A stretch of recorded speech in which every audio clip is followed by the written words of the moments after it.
Efectivamente, Carmen, como señalas, hay una serie de eventos muy preocupantes, coincidencias, podrían llamarle algunos, pero que yo creo que no son eso, que empiezan a ocurrir en la víspera de la elección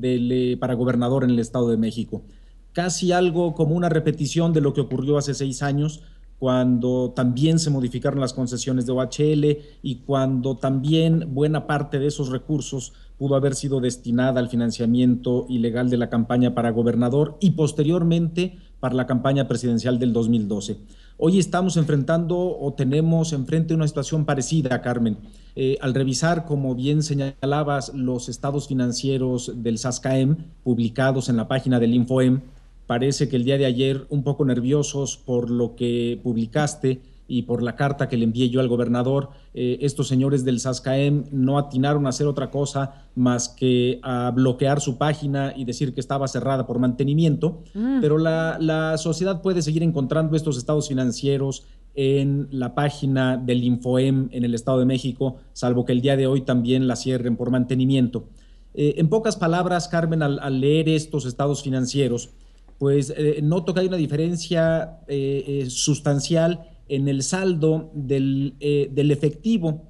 Son unos estados financieros al cierre, al 30 de septiembre del 2016 y tienen la comparación con el 30 de septiembre del 2015. Y allí se puede ver que mientras que al 30 de septiembre del 2015 el saldo de esa cuenta de efectivo y equivalentes, es decir, dinero en la caja, era de 193 millones de pesos. Un año después, el 30 de septiembre del 2016, era de 1.878 millones de pesos.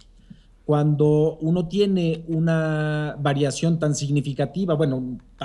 una variación de cualquier tipo en el activo, sobre todo en el activo circulante, pues uno asume que tiene que haber un ingreso en la sociedad, en este caso en el organismo público que es el SASCAEM, por una cantidad parecida.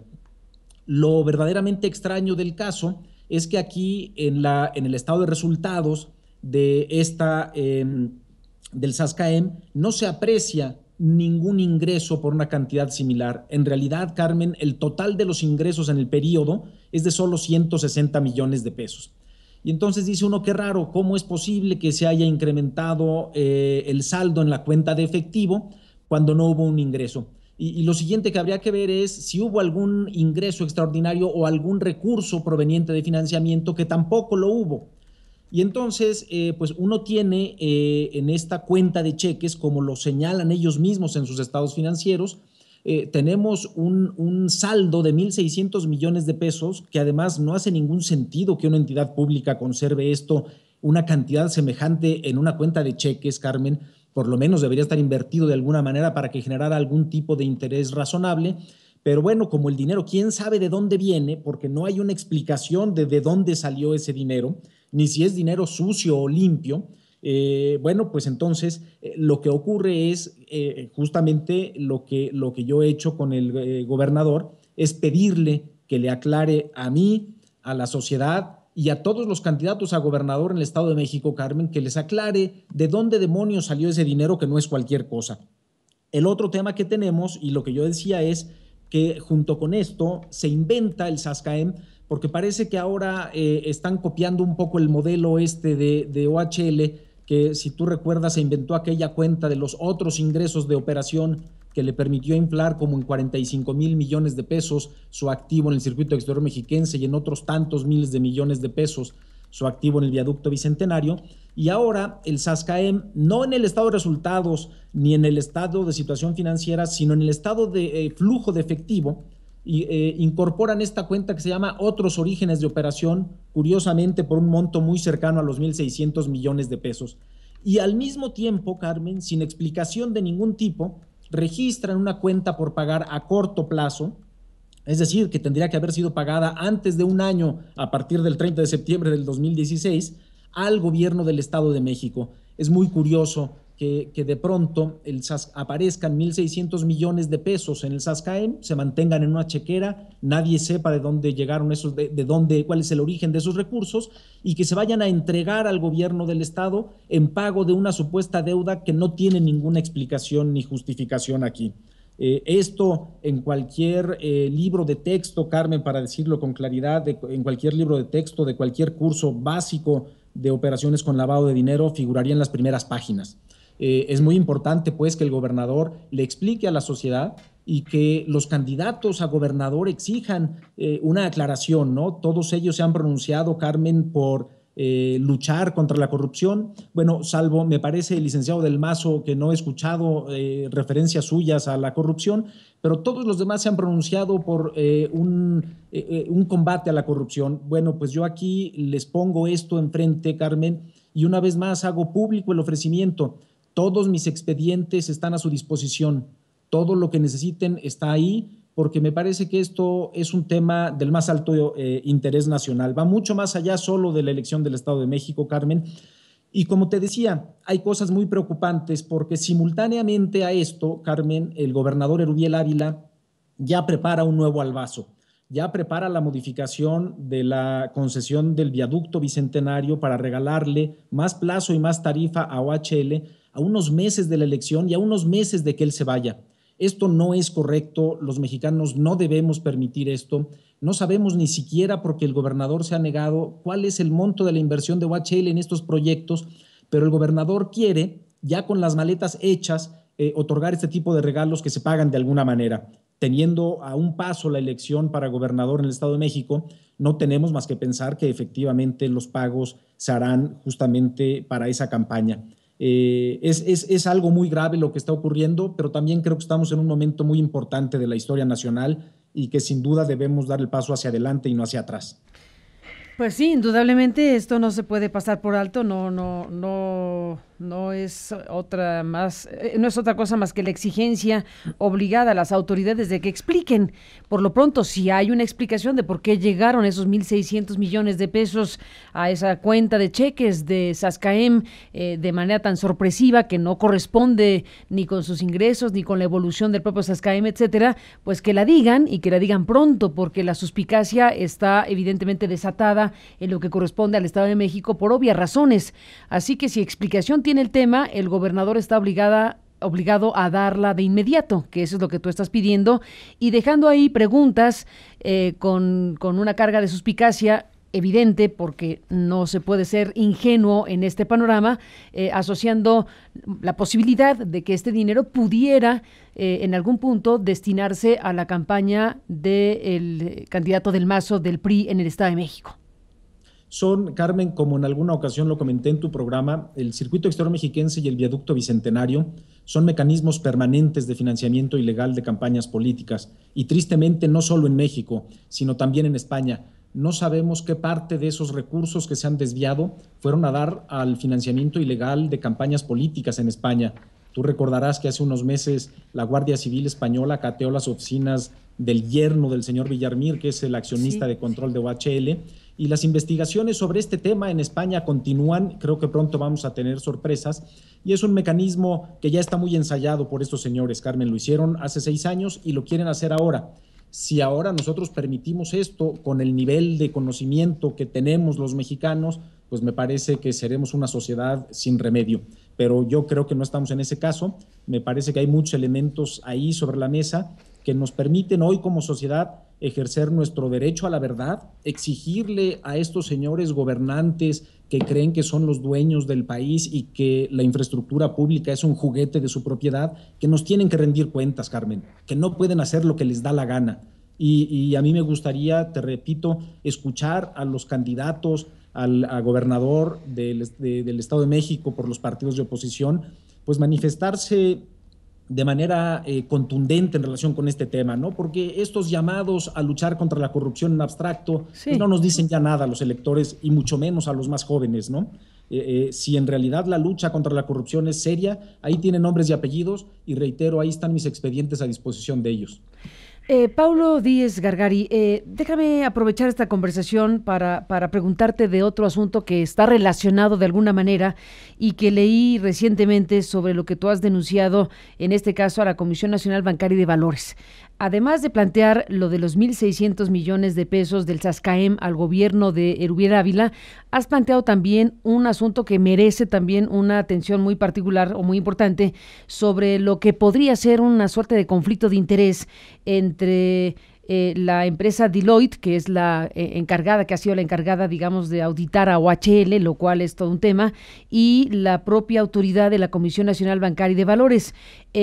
Por lo que he podido ver de tu propia exposición pública de este tema, el vicepresidente jurídico de la Comisión Nacional Bancaria y de Valores pudiera tener o tiene aparentemente un conflicto de interés precisamente para abordar el tema OHL, ni más ni menos que en la Comisión Bancaria y de Valores, que es el órgano al que le has pedido una respuesta mucho más clara sobre el tema. Sobre este punto, ¿qué nos dices hoy, Paulo Díez? ¿Qué cosa encontraste sobre este vicepresidente jurídico de la Comisión Nacional Bancaria y de Valores?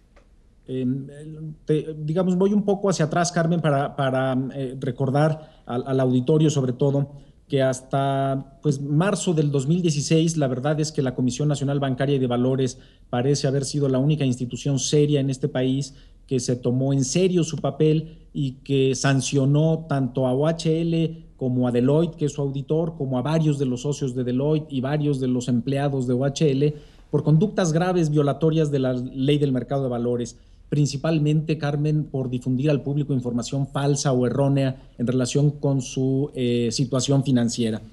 Para decirlo en pocas palabras, lo que desde hace más de 2 años he acusado yo, en el sentido de que estos señores han registrado un falso activo, han registrado un falso ingreso, han borrado de un plumazo las pérdidas reales que tienen para registrar unas utilidades ficticias y al mismo tiempo han inflado su capital contable de una manera que no corresponde con la realidad. Uno de los servidores públicos de la Comisión Nacional Bancaria y de Valores que tiene, digamos, una responsabilidad más directa y clara sobre el tema es el vicepresidente jurídico. El vicepresidente jurídico, según el currículum que aparece publicado en la propia página de la comisión, no es algo que le cueste trabajo a nadie verificar, resulta que fue director en la firma Deloitte. Esto evidentemente es un tema muy grave, Carmen, porque a partir de que impone la sanción la comisión a OHL y a Deloitte, no ha sido capaz de enfrentar con éxito las presiones indebidas que le han venido de parte de los socios de OHL en el gobierno, tanto estatal como federal. Y esto pues ha llevado a la comisión a asumir una conducta pues muy errática, cuando no ilegal, y eventualmente, Carmen, constitutiva de delito. ¿Por qué? Pues porque, si tú recuerdas, yo no solo denuncié los temas de la manipulación contable de OHL en el ámbito administrativo, sino que he presentado también denuncias penales. Y tanto la Comisión Nacional Bancaria y de Valores como la Secretaría de Hacienda se han negado injustificadamente a presentar estas denuncias que por una cuestión legal este tipo de delito se persigue solo a petición de la Secretaría de Hacienda. Bueno, pues el servidor público que presenta, Carmen, a la consideración de la Junta de Gobierno de la Comisión las sanciones que se deben imponer a OHL y a Deloitte es el vicepresidente jurídico. Del vicepresidente jurídico de la comisión depende directamente la Dirección General de Sanciones y Delitos, la que tendría que denunciar o la que tendría que emitir las opiniones de delito correspondiente. Hay denuncias penales en curso. Yo espero que efectivamente Jaime González, que es un servidor público a quien respeto, efectivamente inicie de inmediato esta investigación. Hay un conflicto de interés evidente, es decir, a cuántas de las personas sancionadas pudieron estar relacionadas con el hoy vicepresidente jurídico de la bancaria, ser amigos suyos. En realidad, él fue director de Deloitte, según lo que dice la propia comisión, y me parece que tiene que hacerse una investigación seria sobre el particular, ver qué tanto afectó ese conflicto, Carmen,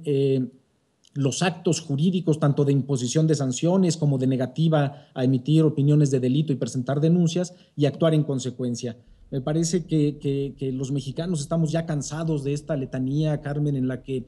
vemos a diario temas de conflicto de interés, de corrupción muy grave, y no pasa nada. La verdad es que los mexicanos exigimos que las cosas pasen, que se respete el Estado de Derecho, y ojalá que la bancaria pueda sacudirse, Carmen, esta presión indebida que están ejerciendo los socios de OHL en el gobierno en contra suya, y asuma su responsabilidad, porque está causándole un daño reputacional muy grave a la comisión, no solo en México, también fuera de México. Pues ahí está el señalamiento muy claro respecto precisamente al conflicto de interés que se presenta cuando quien tiene todas estas atribuciones como jurídico de la Comisión Nacional Bancaria, pues a su vez fue funcionario, director de la firma Deloitte Galás Yamasaki Ruiz Urquiza, esta SC. Y bueno, pues esto el propio, como dices muy bien, maestro Jaime González Aguadé, que es el presidente de la Comisión Nacional Bancaria, pues tendrá que revisarlo y tendrá que analizar si esto es compatible para resolver el tema OHL y demás cuestiones que en este caso brincan al ver esta asociación biográfica, digamos, es una parte de su trayectoria, pero ciertamente no lo había identificado públicamente nadie hasta el momento, hasta donde yo tengo noticias, sino cuando tú lo estás diciendo ahora. Así que le toca a la Comisión Bancaria de Valores pues revisar esto que está señalando sobre el conflicto o eventual conflicto de interés del vicepresidente jurídico de esta Comisión Bancaria. Así que nos quedamos con las dos cosas, Paulo, nos quedamos con este llamado a la Comisión Bancaria y desde luego nos quedamos con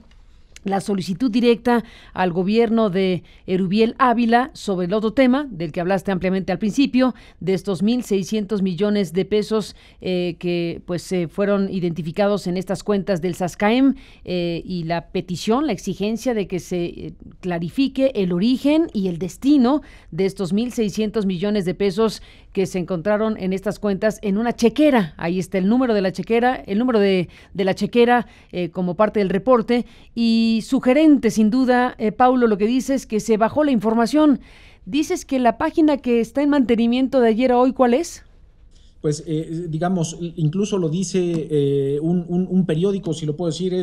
yo no lo vi, pero ayer un reportero de otro periódico me dijo que estaba bloqueado y hoy el Universal publica en alguna nota por ahí lo mismo, que está bloqueada la página del SASCAEM. Pero la información la pueden conseguir también, espero que no esté bloqueada todavía, Carmen, en la página del Infoem, que es la página de transparencia en el Estado de México. Y bueno, pues ya los documentos ya existen en términos de exposición pública. El que los quiera ver los tenemos alojados en nuestro portal de Aristegui Noticias, en el reporte precisamente de lo que tú estás señalando entre ayer y hoy, que es en donde pudimos hablar contigo ahora ya abiertamente en este programa. Así que pues veremos si hay respuesta. Esperemos, debería haberla desde luego tanto de la Comisión Bancaria y de Valores con el tema del conflicto de interés y con el tema de los 1.600 millones de pesos. Y la pregunta está ahí, en tanto no haya una explicación clarísima, nítida de dónde salieron esos 1.600 millones que están alojados en en las cuentas del SASCAEM y a dónde van a dirigirse, porque ese dinero claramente se le pagará, digámoslo así, se le pagará al Estado de México de forma inmediata, se entiende así, ¿no, Paulo? Lo tienen registrado, Carmen, como un pasivo a corto plazo, lo que significa que es un pasivo menor a un año. Es decir, que a más tardar tendrían que entregárselo, a más tardar, porque como no sabemos nada más que lo que dicen los estados financieros, a más tardar tendría que entregársele al Estado de México el 30 de septiembre, pero es altamente probable que ya se lo hayan entregado, Carmen. Que ya se ha entregado ese dinero al Estado de México y tendría que decir para qué lo va a usar. Sí. Y si me permites un último comentario, Carmen, en relación con el tema que sacaste a colación de la Comisión Nacional Bancaria de Valores, me parece que es un tema que los mexicanos no debemos perder de vista, porque también estamos ahí en la antesala de que ocurran cosas importantes con OHL. Ante la falta de argumentos y de derecho que soportara la magia contable que durante tantos años hicieron estos señores, Carmen, parece que la decisión ha sido la de salir corriendo por la puerta trasera, y salir de la bolsa para tener un poco más de margen en la opacidad o la oscuridad. Y justamente está la comisión en la etapa en la que tendría que autorizar esa oferta pública de adquisición para que estos señores pudieran dejar de cotizar en la bolsa. Pero ya hay temas muy complicados de afectaciones graves a los intereses legítimos del público inversionista que la comisión no puede dejar de atender y que creo que todos los mexicanos también tenemos pues una obligación ciudadana de ponerle la lupa a este asunto, ¿no? Indudablemente, Paulo, abogado, gracias por estar aquí esta mañana y bueno, pues te pido que no perdamos la comunicación, demos seguimiento a estos temas y a otros de los que hemos hablado contigo porque has tenido una vida turbulenta en los últimos pocos años, ¿no? Un poco, Carmen, pero muy divertida, pero muy divertida y también creo que provechosa tanto en lo personal como para este país que tanto quiero. No hablamos en su momento, pero sí dimos cuenta de algo que te pasó en su momento con esta situación que has atravesado, de aquel suceso por San Jerónimo que, bueno, pues narramos aquí ampliamente, incluso presentamos el video correspondiente que dio motivo para que la PGR abriera una investigación a raíz de que quedó clarísimo en la imagen captada por una cámara en una tapicería de San Jerónimo, cómo estaban sembrando una pistola en tu vehículo y cómo agentes de la PGR vestidos de civil pues mostraban una actitud sospechosa para evitar que tú vieras que ocurría tal cosa. Esto que hemos hablado ampliamente significó para ti, bueno, pues ser también imputado y se abrió para ti un proceso dentro de la PGR. Entiendo que ya desistió la PGR de la acción penal, no sé si es la expresión correcta, en contra tuya, después de un buen rato de hacerte sufrir bastante. Es más o menos correcto, Carmen, pero con un matiz, como siempre en esto. Este tema que además tiene que ver pues con el hecho de que no tengamos un procurador general de la República verdaderamente autónomo, sino un procurador con una relación de amistad muy clara y con vínculos muy estrechos con el presidente de la República y con muchos de los servidores públicos que participaron y ordenaron que se sembrara el arma esta en mi coche para darme una lección, dicen por ahí. Pues la verdad es que han seguido jugando un juego perverso y yo me atrevería a decir que vergonzoso para el país, Carmen. Hay una resolución del Grupo de Trabajo de Derechos Humanos de la Oficina del Alto Comisionado de Derechos Humanos de la ONU sobre la detención arbitraria, que claramente le dice al gobierno mexicano que mi detención fue ilegal, que deben terminar esto y que deben proceder a la reparación integral del daño. Existe una sentencia de amparo emitida por los tribunales federales en la que le ordenan a la Procuraduría que termine ya el asunto, como quiera que se le ocurra terminarlo, pero que lo termine. Y la agente del Ministerio Público, ante la insistencia, yo te diría